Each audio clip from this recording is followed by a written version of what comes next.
08-875-4027. E agora no Vem Viver, é hora do Tema em Debate. Muito bem, minha gente, no nosso tema em debate de hoje, dessa sexta-feira maravilhosa, na realidade não é um tema em debate, né? É um tema a discutir, um tema a se conversar, a se falar. Nós vamos discutir um assunto que tem rondado a internet, né? E todos os websites estão dando isso aqui e tal. E eu fiquei sabendo disso há algum tempo atrás já, porque na aula de seminário ali que a gente faz na IBEP Church, inclusive um professor tá aqui, né? O pastor Jefferson Neto é meu professor lá no seminário. E eu também já fui aluno do Rosevart Júnior aqui na Batista, aqui na Igreja Batista do pastor Elias Meirelles. Então, eu tenho dois professores de teologia aqui para discutir um assunto que tem rondado a internet, que é o fim do mundo, gente. O fim do mundo. O fim do mundo. Então, antes da gente entrar nesse assunto, eu queria deixar você à vontade para poder ligar aqui na rádio, fazer a sua pergunta para os pastores, né? Perguntas bíblicas concernentes a esse assunto que nós vamos falar. Também, você que gostaria de participar através do text message, pode mandar o torpedão pra gente, né, aqui nos estúdios. A nossa live, a galera da nossa live também pode mandar sua pergunta através da live. Eu tô conferindo aqui a live. Então, nós vamos discutir sobre esse assunto. E a primeira coisa que eu queria perguntar aqui, os meus amigos, pastores que estão aqui com a gente hoje, nessa sexta-feira maravilhosa, é a seguinte pergunta: por quê? Porque este é um assunto que sempre vem à tona. De vez em quando você escuta um falando que o mundo vai acabar. Era em 2012, era, sei lá, no ano de 2000, na virada de 99 para 2000, depois em 2012. Agora vem pessoas renomadas, pastores e profetas americanos, inclusive, falando sobre isso. Por que há uma expectativa mundial de que o mundo um dia terá um fim? Pastor Jefferson Neto, com a palavra, por que existe essa ansiedade? Todo mundo querendo saber quando é que o mundo vai acabar. Bom, Deus abençoe a todos mais uma vez. Prazer estar aqui com vocês. Meu querido amigo Sérgio, meu querido companheiro de ministério, pastor Rosevart. Esta é uma pergunta intrigante porque, embora a resposta não seja tão simples, a gente pode resumir dizendo o seguinte: há um anseio no coração do homem por Deus, né? E esse anseio por Deus dispara um sentimento de que alguma coisa está errado com o planeta Terra. Alguma coisa está errado com a maneira como a raça humana caminha. Então, isso é de certa forma instintivo, não é? E até aqueles que não conhecem Bíblia, que não conhecem escatologia bíblica ou a escatologia de qualquer outra religião que seja, como a escatologia muçulmana, por exemplo, instintivamente as pessoas sabem e sentem que da forma como a raça humana está caminhando, isso não pode ser algo infinito. Isso tem que chegar a um ponto em que encontre algum tipo de fim, para que haja também algum tipo de reset, né, de recomeço ou de restauração das coisas. Então eu diria inicialmente que isso é um anseio intrínseco do ser humano, né? Respondendo de forma bem simplificada. Pastor Rosevart, na sua opinião, no seu ponto de vista, por que as pessoas querem saber quando é que vai acabar o mundo? Por que toda vez que vem alguém com uma teoria, né, as pessoas ficam todas alarmadas e pensando né? Por que isso, pastor? Isso é interessante porque não existe uma perspectiva bíblica do fim do mundo. As perspectivas de fim de mundo são perspectivas de origem pagã. Uma das mais famosas, que até se tornou também parte de temas de literatura, de filmes, óperas, é a ideia viking, de que tudo se acaba com o crepúsculo de todas as coisas, inclusive dos deuses. Até os deuses também se acabariam. Um dia tudo se acaba. O que é interessante é que, biblicamente falando, não existe uma perspectiva de fim do mundo. Nem mesmo o Apocalipse fala a respeito do fim do mundo. O que o Apocalipse apresenta é o fim de uma era, mas não o fim do mundo, porque na realidade, na perspectiva bíblica, apesar de muitos olharem até mesmo para o Apocalipse com um olhar de medo e de temor, ele tem uma perspectiva, por incrível que pareça, positiva, aonde o fim não é acabar. O fim não é destruição. Na realidade, é o fim da era, que é uma perspectiva judaica antiga, que você divide o mundo em duas eras.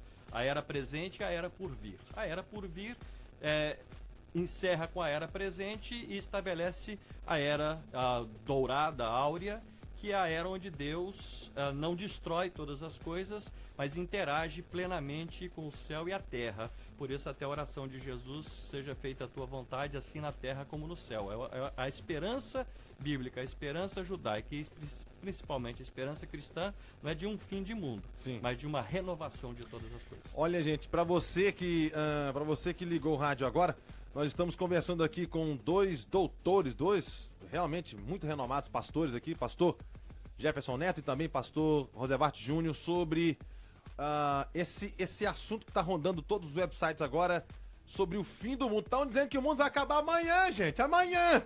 Pois é, o negócio é o seguinte, é uma teoria apocalíptica, né, que está recebendo inclusive mais atenção do que merecia, ou do que merece, principalmente pelo acréscimo da data específica na qual a Terra seria destruída. Né? De acordo com o nome dele é David, não sei se é David Mad, o nome dele, mas é um americano, David Mad, dizendo, de acordo com ele, isso acontecerá logo no dia 23 de setembro, amanhã. Então, inclusive a revista evangélica Unsealed, ela prevê o acontecimento, colocaram lá um vídeo, né, no YouTube, que ficou viral lá com vários e vários views, falando sobre o juízo final. E por que o dia 23 de setembro de 2017? Por que essa data? Estão dizendo, esse americano, David Matt, está dizendo que é baseado em versos e códigos numéricos da própria Bíblia. E logicamente que ele se baseia no número 33, né? Ele diz que Jesus viveu por 33 anos e tal, esse nome foi mencionado 33 vezes na Bíblia, o nome Elohim, né, foi mencionado 33 vezes na Bíblia, o dia 23 de setembro é o 33º dia desde o eclipse solar total do dia 21 de agosto. Então, pastores, essa conexão com o dia 23 de setembro, amanhã, com o número 33, que conexão é essa? Por que ele está... e por que esse número 33 é importante, biblicamente falando? Falo eu? Qualquer um dos dois. Ok. Em primeiro lugar, eu não acredito em numerologia. Outra questão importante é que numerologia tem um aspecto muito mais também de ligação com sistemas de astrologia. É verdade que números podem ser usados para representar simbolicamente alguma coisa. Mas representar simbolicamente não significa que eles expressam uma realidade. O símbolo tenta transmitir por meio de uma linguagem uma realidade, mas ele em si não é a realidade. Então essa é a primeira coisa. Outra coisa que é muito importante, existe essa conexão especificamente com o dia 23 de setembro, o David aí que você mencionou, é por causa ele junta com o Apocalipse capítulo 12, que fala da mulher que tem as 12 estrelas, o sol, a lua e toda aquela constelação. Ele diz que no dia 23 de setembro vai acontecer esse alinhamento de estrelas e de planetas como algo que seria especial e que transmitiria essa ideia do inusitado, e que por isso vai acabar no dia 23. Mas ele está errado. Até uma pesquisa rápida em sites confiáveis de ciência demonstra que essa mesma formação que vai acontecer amanhã, nos últimos mil anos somente, aconteceu em 1056, em 1293, em 1483, em 1827 e agora em 2017. E o mundo não acabou, né? Nessas datas. Então, em primeiro lugar é isso, né? Isso é uma coisa baseada totalmente de uma descontextualização do que significa o texto do Apocalipse capítulo 12 e uma mistura com numerologia que não expressa uma realidade plena. Agora, pastor Jefferson Neto, teologia e astronomia, tem alguma conexão? Bom, primeiramente, reforçar essa observação do Rosevart, que muitas vezes as pessoas confundem a astronomia, que são os movimentos dos corpos, ou o estudo dos movimentos dos corpos celestes no cosmos, com a astrologia, que é quando você estuda esses movimentos e começa a aplicar significado desses movimentos sobre o destino da raça humana, tá? Então, primeiro vamos separar essas duas coisas, ok? A Bíblia, ela faz citações astronômicas, não no âmbito científico. A Bíblia não é um livro científico, tá? Embora não haja nenhum erro, né, encontrado cientificamente na Bíblia. Mas a Bíblia é basicamente a revelação de Deus para a raça humana. E o que acontece? Quando Deus criou o mundo, criou a Terra e o universo, quando você chega em Gênesis, por exemplo, 1,14, você encontra o texto dizendo: ele disse Deus, haja luminares na expansão dos céus para haver separação entre o dia e a noite, e sejam eles para sinais e para tempos determinados e para dias e anos. Então, as duas palavras hebraicas ali, que é a palavra ot, traduzido como sinal, e a palavra moed, traduzido como estação, Sim. ou como tempos, elas têm um significado muito interessante. A palavra ot, traduzida no inglês como omen, que no português teria um sentido de aviso, não é? E a palavra moed é a mesma palavra usada em todo o Velho Testamento, quando Deus, por exemplo, se referia aos seus tempos determinados, ou às suas festas, digamos assim. Então, basicamente, o que o texto está dizendo é o seguinte: que Deus faria uso desses luminares, tá, no céu, para, de alguma forma, expressar sinais que condigam com aquilo que a palavra diz. Portanto, esses sinais, eles não são determinantes. Entendi. Eles são apenas um ponto de referência para nós olharmos para o texto bíblico e dizermos: opa, estamos indo nesta direção. Então, você vai encontrar, por exemplo, nas próprias profecias de Jesus, menções a eventos celestes. E os poderes dos céus serão abalados. E aparecerá no céu o sinal do Filho do Homem, e por aí vai. As nuvens são citadas, as estrelas são citadas, e etc. Então, até aí tudo bem. Agora, quando as pessoas querem tomar isto e aplicar como um fator determinante para o cumprimento profético, é aí que nós temos essas discrepâncias, esses absurdos que tem por aí. Não, e o detalhe é o seguinte, é que essa data do juízo final, né, a data do juízo final, onde o mundo vai acabar, o fim do mundo, né, já foi prevista por tanta gente, né? Um mínimo de 243 vezes com o dia de amanhã. 240, começou no ano 44 com um indivíduo chamado Teudas, que apareceu dizendo que ele era o Messias, que estava voltando e tal, ele era o remidor de Israel. Então esse número 44. É real? 243 vezes é real? Seríssimo. Olha, seríssimo. gente, pra mim você tava... Não, computado na história um mínimo de 243 vezes. Rapaz, olha isso. Então isso não é novo e as pessoas que embarcam nessas, desculpe que a expressão é um pouco chula, mas é a própria verdade, nessas balelas também, coitadas, não estão caindo em nada de novo. Isso é apenas o repeteco de algo que já aconteceu tantas vezes na história. Olha, tem várias perguntas chegando aqui também na nossa live, tem muita gente perguntando, tem muita gente falando aqui. Eu tenho uma pergunta sobre esse planeta X, que eles estão falando que esse planeta X é que vai colidir com a Terra amanhã.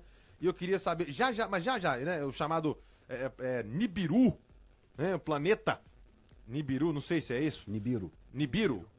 Então, daqui a pouquinho a gente vai falar sobre isso aqui, daqui a pouquinho. Mas antes, eu queria que o pastor Roosevelt trouxesse para mim aqui uma análise da seguinte pergunta. A gente vê aqui furacão Harvey, vê furacão Irma, a gente vê terremoto no México, matou não sei quantas pessoas. Estes são sinais de que o fim está próximo? Ok, uma coisa que é importante, até levando um pouco adiante também o que o Jefferson estava falando ali. Sim. As escrituras, elas não dão muita ênfase a olhar astros para se encontrar respostas para as coisas, apesar de que existem muitos momentos que os acontecimentos na Terra ou nos céus são sinais, segundo as escrituras mostram, de manifestações de Deus, certo? O que é interessante notar, por exemplo, eu gostaria até de, talvez, antes de ir direto para a pergunta, ler até um texto do livro do profeta Jeremias, que diz assim no capítulo 10, no verso 1 e no verso 2. ouvi a palavra que o Senhor vos fala a vós, ó casa de Israel. Assim diz o Senhor. Não aprendeis o caminho das nações, nem vos espanteis dos sinais dos céus, porque com eles se atemorizam as nações. Ok, o que ele quer dizer é que quem fica preso a essas coisas, como observar o que está acontecendo, terremotos, tsunamis, furacões, qualquer outro tipo de manifestação cósmica ou física, normalmente são usadas justamente por quem? Por pessoas que querem infligir um medo sobre os seus ouvintes, porque através do medo ele tem o controle sobre a vida das pessoas. Então, em outras palavras, quando a Bíblia fala de observar os sinais, é porque nós, como cristãos, nós cremos que em todas as coisas existe uma maneira de se perceber a ação de Deus. Certo? Jesus via na mulher amassando a massa ali para fazer o pão um sinal, uma parábola para o reino dos céus. Ou seja, a perspectiva cristã é observar todas as coisas e dentre delas extrair o que Deus pode estar querendo falar através disso. Então, desse modo é que, por exemplo, nos evangelhos aparecem também expressões sobre essa de observar certos sinais como sinal de que a presença, a manifestação de Deus está cada vez mais iminente, certo? Então daí você vê os terremotos, tsunamis e etc, como também dizer, temos que olhar para Deus e não nos espantarmos com os sinais.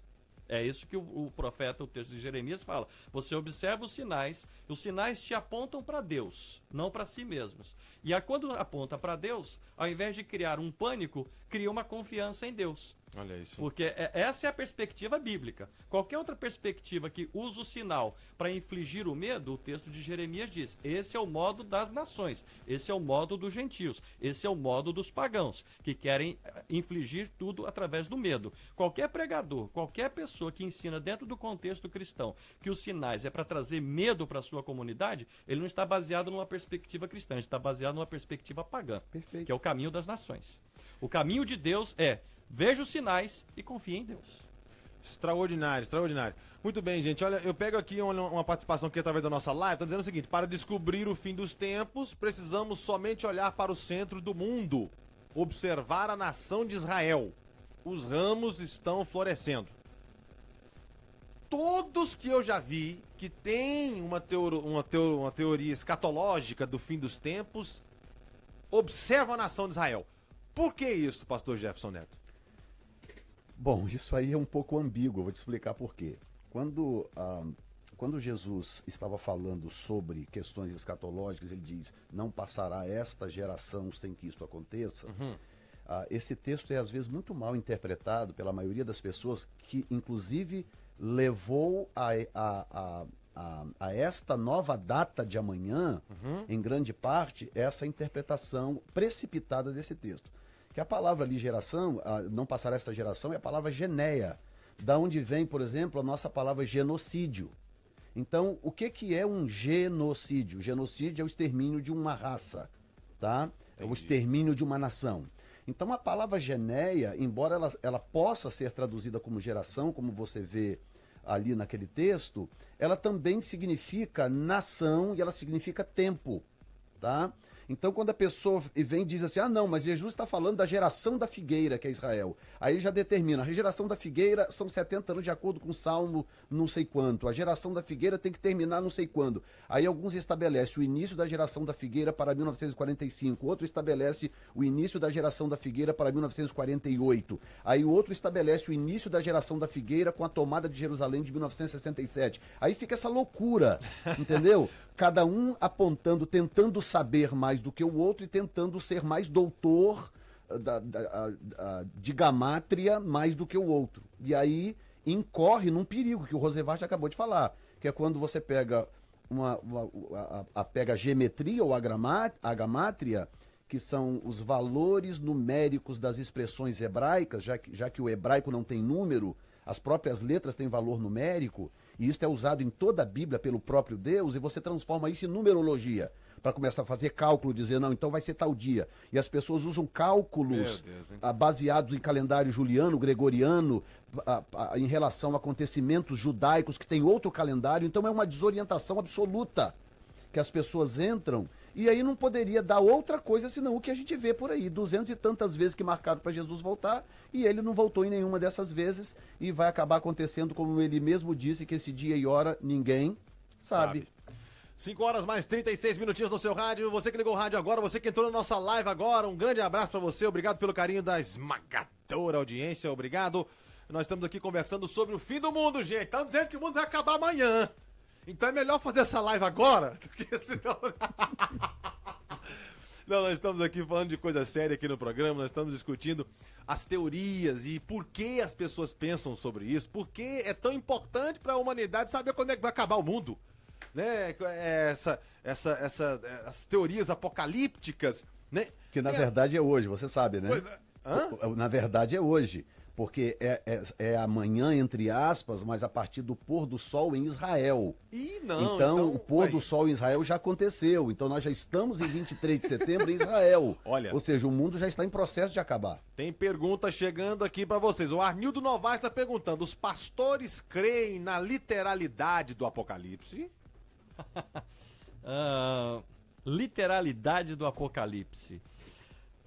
Bom, deixa eu fazer uma pergunta de volta para ele. Por exemplo, o Apocalipse descreve, tem seguintes descrições, que Cristo é um cordeiro com 7 chifres. Isso é literal ou simbólico? Também o Apocalipse descreve 144 mil fiéis, que são os únicos que são preservados. Esse número é literal ou é simbólico? E aí a gente poderia fazer uma série de outras perguntas. O próprio capítulo 12, uma mulher vestida do sol com a lua debaixo dos pés. Exatamente. Então, a resposta é, o livro do Apocalipse, o que é importante entender, eu vou ser bem sucinto, porque a literatura apocalíptica é um estilo literário, em primeiro lugar. A maioria das pessoas conhece o Apocalipse que nós temos no Novo Testamento.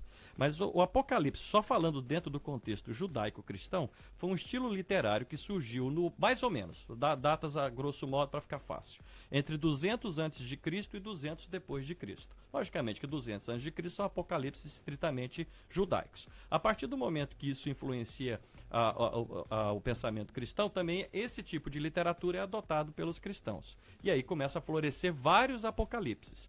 Uma das grandes características, uma das características principais dos apocalipses, seja ele o que está no Novo Testamento ou o que não está, é de que usa linguagem extremamente simbólica.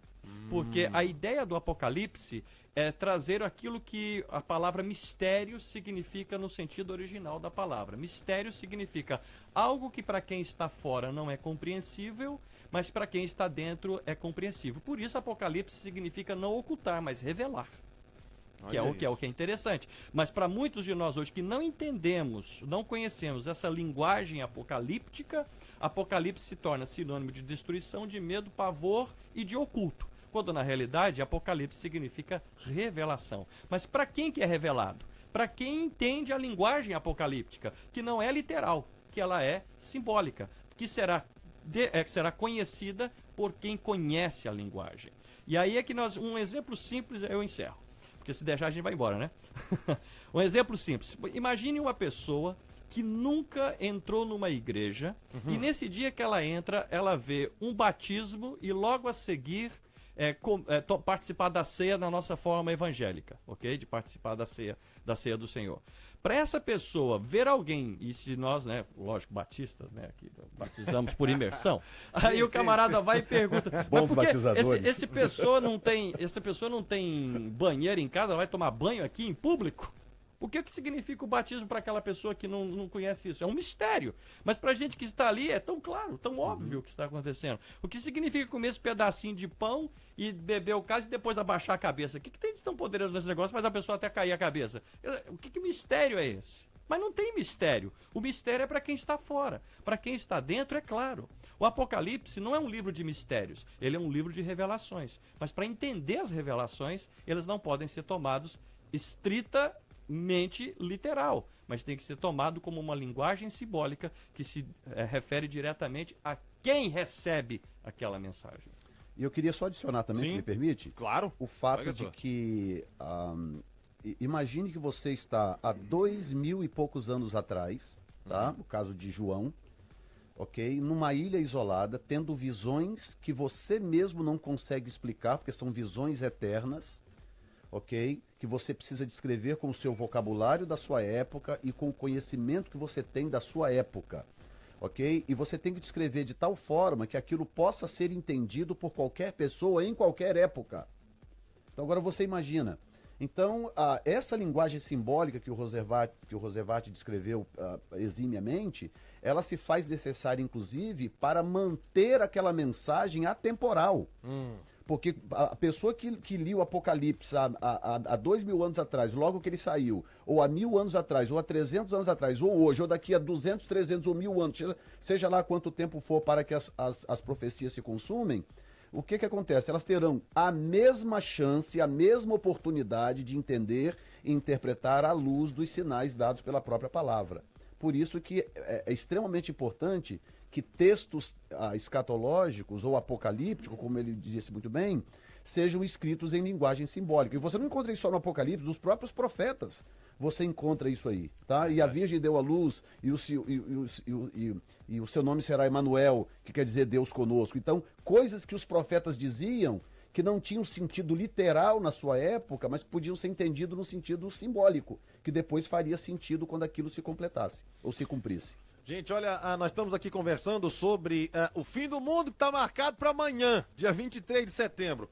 Tem aqui um numerólogo, né, chamado David, eu acho que o sobrenome dele se pronuncia Mad, né? David Mad. Deve ser um madman. Ele diz o seguinte, que ele afirmou que o eclipse no hemisfério norte, que aconteceu no último dia 21 agora de agosto, daria o início ao fim do mundo, de acordo com a Bíblia. Exatamente 33 dias depois, o mundo acabaria. Então, se você contar aí, 23 de setembro é o que ele está dizendo, que o fim do mundo tem data, né? Mas na realidade, existe uma outra, ou inclusive até uma extensão desse assunto, falando sobre aquele planeta. Eu até pronunciei errado aqui, né? É Nibiru, é isso? Nibiru, é. Nibiru que se chocaria com a Terra, né? Conta mais sobre esse planeta. Eu não sei desse planeta, não conheço. Eu posso voltar um pouquinho antes do final do Apocalipse 12? Sim. Que eu queria só trazer aqui um contexto histórico um pouco mais claro para quem estiver ouvindo. Porque a história é o seguinte. Essa história ligada ao sinal cósmico de amanhã para nós, né, e para Israel já está acontecendo por causa do pôr do sol, como eu disse, na verdade foi descoberto por um astrônomo amador e também cristão, chamado Scott Clark. Tá? Ele, pesquisando sobre a tal estrela de Davi, que alguns acreditam ser também o alinhamento de alguns planetas que aconteceu na época próximo do ano 3 ou 4 depois de Cristo, que seria o ano em que Jesus nasceu, ele então se deparou com um fenômeno cósmico que se parece muito com o que está descrito em Apocalipse 12, que tornou-se conhecido como o sinal de Apocalipse 12. Então, a pessoa que tocou a trombeta, digamos assim, chama-se Scott Clark. Agora, o interessante é que em nenhum momento o Scott Clark, que trouxe a informação do evento cósmico, disse que Jesus ia voltar no dia 23 de setembro, ou que o mundo ia acabar no dia 23 de setembro. Ele trouxe a informação e logicamente, nos seus comentários, ele mostra o quanto que isto é um evento raro, aconteceu algumas vezes na história, mas não é algo que acontece todo dia, como os eclipses, por exemplo. Então, ele mostra que realmente é um acontecimento raro, que o texto fala sobre uma mulher vestida do sol, com a lua debaixo dos pés, uma coroa de 12 estrelas sobre a cabeça. Então, o que ele encontrou? Ele encontrou a constelação de Virgem, a lua aos pés da constelação de Virgem, com a constelação de Leão sobre a constelação de Virgem, sobre a cabeça da constelação de Virgem, que são 9 estrelas, e mais a adição de Marte, Vênus e Mercúrio, que, adicionada a essas estrelas, dão 12 estrelas, né? Já que planetas em grego são estrelas errantes, digamos assim.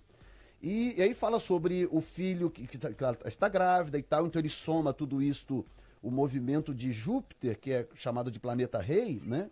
Conhecido planeta rei, que transita por 9 meses dentro do útero de Virgo, ou da constelação de Virgem. Então ele somou tudo isto e achou realmente tudo isso muito parecido com o que está descrito em Apocalipse 12. E realmente é muito parecido, há uma semelhança realmente incrível. Eu vi o vídeo, dele mostrando e de colocando lá os desenhozinhos e tal. Exato. Agora, a gente quase que acredita naquele negócio. Isso, aí agora vem de novo algo que o Roosevelt disse lá atrás.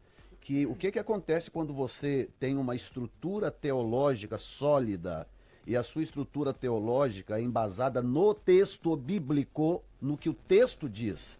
O que acontece? Você vê esses sinais vêm, sinais vão, glória a Deus, Deus criou os luminares, Ele que deu os sinais que Ele quiser lá no cosmos, não tem problema nenhum, glória a Deus por isto. Mas esses sinais não vão te desestabilizar, não vão influenciar as suas convicções escatológicas, porque tais convicções vêm daquilo que o texto bíblico diz. Então, ou seja, você não é susceptível a essas paranoias, entendeu o que eu estou dizendo? Que as pessoas, líderes, pastores aí no YouTube, no Facebook, parece incrível o que eu vou dizer para vocês. Tem alguns pastores aí que estavam convocando as igrejas para ir para as matas. Esperar o arrebatamento hoje ou amanhã. Que isso, rapaz? Entendeu? Uau, então é uma desorientação total, absoluta, e você vê que isso é grave. Eu gostaria de entrar nesse ponto aí, porque como a gente está falando, isso aqui não é um debate, né? Nós estamos dialogando e comentando sobre o assunto. Realmente, voltar até para a questão do Apocalipse. Eu creio que a grande falha, ou a falha fundamental da maioria das pessoas é olhar para o Apocalipse, como eu disse, olha para o Apocalipse como se o Apocalipse fosse um livro de descrição enigmático, criptografado, de eventos futuros, e tentam olhar para o Apocalipse, por exemplo, como quem olha para as quadras de Nostradamus.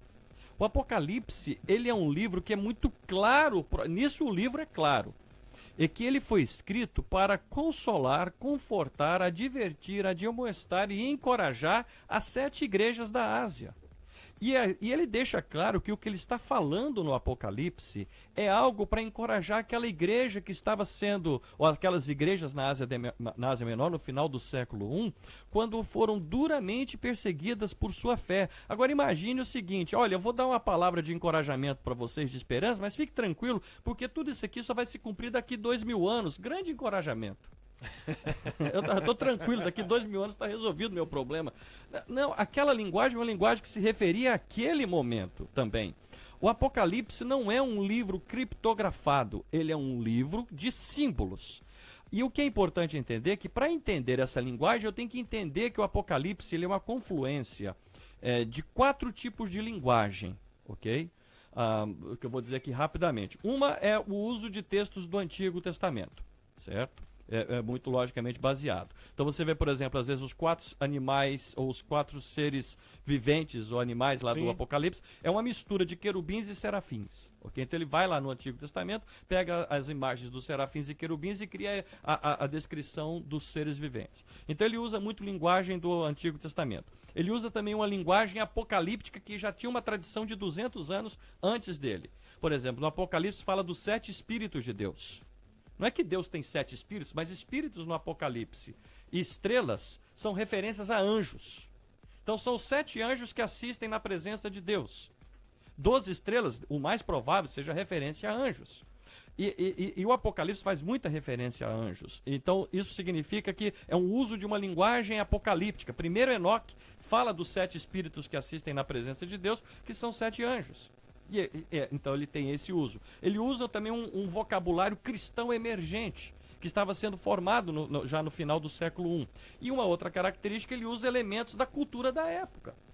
A mulher mesmo perseguida pelo dragão, existem vários paralelos da cultura greco-romana que fala de uma serpente perseguindo uma mulher grávida para que o filho dela não nasça, porque se nascer o filho daquela mulher, os intentos malignos, maléficos do dragão não serão cumpridos. Então ele tem que destruir, ele tem que matar a mulher antes da criança nascer. Isso não é único do Apocalipse 12. Se você procurar a literatura greco-romana, você vai encontrar vários paralelos. Então ele lança mão de toda esse conhecimento contextual, que para que nós possamos entender isso atemporalmente, como o Jefferson falou, eu preciso, em primeiro lugar, entender a linguagem que o Apocalipse usa, que não é a linguagem criptografada, de Nostradamus, por exemplo. mas é a linguagem simbólica da época, que eu preciso entender. É como alguém que queira falar em hebraico, ou em latim, ou em russo, para uma pessoa que não entende essa língua. Tem que ser traduzido. Não criptografar algo, mas traduzir essa linguagem. E esse aqui é o Apocalipse. Meu nesse Deus, caso. hein, rapaz? Realmente, para você que ligou o rádio agora, nós estamos aqui com essas duas feras aqui, pastor Rosevart Júnior e também pastor Jefferson Neto participando com a gente aqui. Antes da gente continuar aqui, nós temos poucos minutos, mas eu gostaria que o pastor Jefferson Neto citasse aqui a igreja, onde ele pastoreia, onde é que fica, qual é o nome da igreja, pastor, por gentileza. Amém. Eu sou pastor da igreja Novo Tempo, New Time Church, que antes era pastoreada pelo nosso querido e amado pastor Divoncir de Jesus, meu amigo. que foi jubilado, e hoje estamos ali dando sequência a esse trabalho na 32 da South Street em Framingham, cultos aos domingos 7h30 p.m. Que legal. Pastor Rosevart Júnior, pastoreia onde? Ok, hoje a gente está servindo em duas localidades. Uma em New Bedford, na igreja Igreja Evangélica das Nações, que é uma comunidade mais multiétnica, ali no 129 Hathaway Boulevard, em New Bedford. É uma igreja que tem portugueses, açorianos, cabo-verdianos, brasileiros e americanos. É uma comunidade mais multiétnica. Ela se encaixa mais dentro do Apocalipse 5, já se queremos usar a linguagem apocalíptica aqui hoje. Depois, que não há nenhuma criptografia aqui, é uma mensagem. Você depois vai lá e lê, você vai entender o que eu estou dizendo. E também... sou pastor aqui, sirvo aqui também a primeira igreja batista de língua portuguesa na cidade de Worcester, que é uma comunidade já mais brasileira, né? E estamos localizados agora no número 7 da Granby Avenue, em Worcester, aqui em Massachusetts. Então são as duas comunidades que nós servimos. Olha aqui, que beleza. Gente, olha aqui, tem muita gente na nossa live. Olha aqui o Rodrigo Batista, Rosevart, meu professor, aí conhece, Rodrigo Batista. Renata Moraes, tem a Maria Helena, tem o Gustavo Melo. Alô, Danilo Milena. Olha aqui, estou em Piracicaba, São Paulo. Manda um abraço aí pra nós. Como é que não? Um grande abraço pra vocês. Piracicaba. Yes. Lúcia Oliveira, Diego dos Santos dizendo: Jesus estava dizendo que a geração que estivesse vendo esses sinais não morria sem antes de tudo ter terminado. Ou seja, sua vinda. Olha aqui, Maria Helena, também tá com a gente, Arnildo Novaes. Olha aqui, Renata Moraes, a Sânia Oliveira, Geraldo Araújo. Uma coisa é certa, ele tá dizendo aqui na nossa live, ó. A terra é como uma laranja que está sendo sugada. O homem só tem tirado e não repõe. Além de tudo, o homem tem contaminado a terra com toda a tecnologia química, principalmente, e seus usos inapropriados. Até quando o planeta irá suportar? Boa observação, parabéns. Olha aqui, o Michael Douglas tá com a gente, o Zé Juquinha, Juliano Silva, Tatiana Santos, Danilo da Silva, Fábio, olha aqui também tem muita gente. Ninis Moraes, Apóstolo Jefferson, louva a Deus pela sabedoria que está sobre a sua vida. Nini Moraes, um grande abraço. Olha, André Silva, Divaldo, Tatiana, André, é muita gente. Não dá tempo de ler todo mundo aqui, mas olha, eu queria deixar vocês trazerem as considerações finais e também responder a seguinte pergunta, biblicamente então, quando é que é o fim do mundo então? Eu vou me repetir. Como é que faz? Já que tá todo mundo querendo saber... Eu vou me repetir. Quando é que é o fim do mundo, gente? Depende, se você for viking... Um dia ele vai acabar. Se você for cristão, um dia ele vai se renovar. E céu e terra, é até um hino do que é cantado, se não me falha a memória, na harpa cristã. Nossa, então Deus, não vem tá falar vendo? que é coisa de batista, não, tá? É de assembleiano. Um dia céu e terra hão de ser a mesma grei. Assim diz a texto. É verdade, é verdade. Essa é a esperança cristã. De renovação. Os elementos ardendo se disparão. É o que diz a epístola de Pedro. Mas elemento significa aquilo que é feito pela mão humana. Porque o que Deus criou, a obra de suas mãos, ela não será destruída. O ser humano está destruindo o que Deus criou. Mas Deus tem o poder de restaurar o que está sendo destruído. Quando o mundo vai acabar? Nunca. Mas Deus o restaurará. Pastor Jefferson Neto, quando é que o mundo vai acabar? Tá todo mundo do outro lado do rádio querendo saber essa resposta. Então, primeiro que essa pergunta não é nova, né? Em Mateus 24, 3, depois de Jesus fazer uma alusão à destruição do templo, os discípulos chegam a ele e, estando assentado no Monte das Oliveiras, versículo 3, chegaram-se a ele os seus discípulos em particular, dizendo: dize-nos quando serão estas coisas. Aí, tá vendo? E que sinal haverá da tua vinda e do fim do mundo. Então, o interessante é que, nessa eu estou com o Roservart, é que no discurso escatológico de Jesus, em nenhum momento ele fala de fim do mundo. E ele está respondendo a pergunta dos discípulos, ok? Então, eu diria que seria o fim daquilo que o mundo se tornou, para que haja, então, um novo céu e uma nova terra, como a Bíblia promete no livro do Apocalipse, tá? E absolutamente ninguém pode marcar data para esse acontecimento. Será no dia em que o Filho do Homem arrebatar a sua igreja ou aparecer nas nuvens com poder e glória. Esse será o dia que estamos esperando. Ah, rapaz, olha, aplausos por gentileza para esses dois pastores maravilhosos. Muito obrigado por ter aceito o convite, pastor Roservart Júnior. Obrigado por ter aceito o convite, meu professor de teologia, pastor Jefferson Neto. Muito obrigado. Muito obrigado por participar com a gente aqui. Gente, olha, vamos um rápido break aqui antes de acabar o programa. Já a gente volta. Imamoro Cell, Stance, Auto Exchange, Magui Toyota, Auto Max, Simons Auto Body, Rafa Sound, Master Used Cars, Modelo Auto Detail, Incantex Plus, Point Insurance, Create Marketing, Rio Auto Glass, Visual Media, Gilbert Decor, A Semana, Rede ABR, a Brasileira, Central Service, Del Riot Association, Clayson Braga, Nipple Sul, Mass Green Insulation, Vem Viver Show, apresentam dia 24 de setembro de 2017. Boston vai parar. Vem aí, o primeiro Mega Feirão de Boston. São mais de 40 lojas de carros no mesmo local, oferecendo a você um estoque de mais de 7.000 veículos. Todas as empresas conectadas com o Car Business, oficinas, lanternagem e pintura, empresas de seguros, financeiras, acessórios e muito mais. Exposição de carros exóticos, carros antigos e hot cars, com sorteios de brindes e área de churrasco liberada. E direto do Brasil, a maior sensação do universo sertanejo do momento, Felipe Araújo.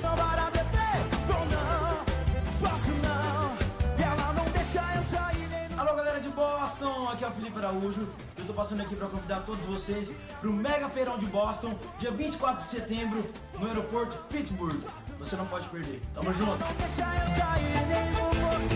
Caravanas direto das principais cidades para o evento para aqueles que não querem dirigir. Anunciantes interessados em participar do evento, ligue 617-697-3106. Vendas de ingressos primeiro lote, ligue 508-250-1193. Mais informações, visite nosso facebook.com/megafeirãoUSA. Uma realização Create Marketing e Ipanema Productions. Mega Feirão de Boston, dia 24 de setembro. Participe! Muito bem, minha gente, eu vou estar lá, eu vou ser o apresentador oficial desse evento. Quero ver você lá com a gente no Mega Feirão de Boston neste domingo, depois de amanhã, às 11 da manhã, de 11 às 9 da manhã. Muito show. Olha, extraordinário, grande evento, você não pode ficar de fora. Eu tenho aqui, gente, olha aqui, trazer, sabe o quê? Eu tenho que trazer aqui, é o ganhador, o nome do ganhador, né? Entrou lá no site, se inscreveu e ganhou a ida de limusine com mais 11 amigos para a área VIP do Mega Feirão de graça. Como é que é o nome dela, gente? A ganhadora foi a Cláudia Moreira. Ela é moradora da cidade de Framingham e vai com 11 amigas para o Mega Feirão, para a área VIP de graça. Nessa promoção do Mega Feirão, eu vou estar lá, quero ver você lá comigo. Depois de amanhã, no domingo, vai ser uma festona imperdível. megafeirãousa.com é o site. megafeirãousa.com. Confira, confira! Este lugar tá bom demais, tá muito bom esse lugar. Olha, muito obrigado pela participação aqui, os dois pastores, pastor Roservart Júnior, pastor Jefferson Neto. Muito obrigado mais uma vez, Deus abençoe vocês. Bom fim de semana para todos nós. E olha, aceita Cristo como seu único salvador? Aceite a Cristo esse fim de semana, procure uma igreja, vá a uma igreja esse fim de semana, tá certo? Olha, feliz fim de semana pra todo mundo, tamo junto, segunda-feira a gente volta se Deus quiser e Ele quer. Tchau, fui! A igreja glorifica e Deus derrama poder.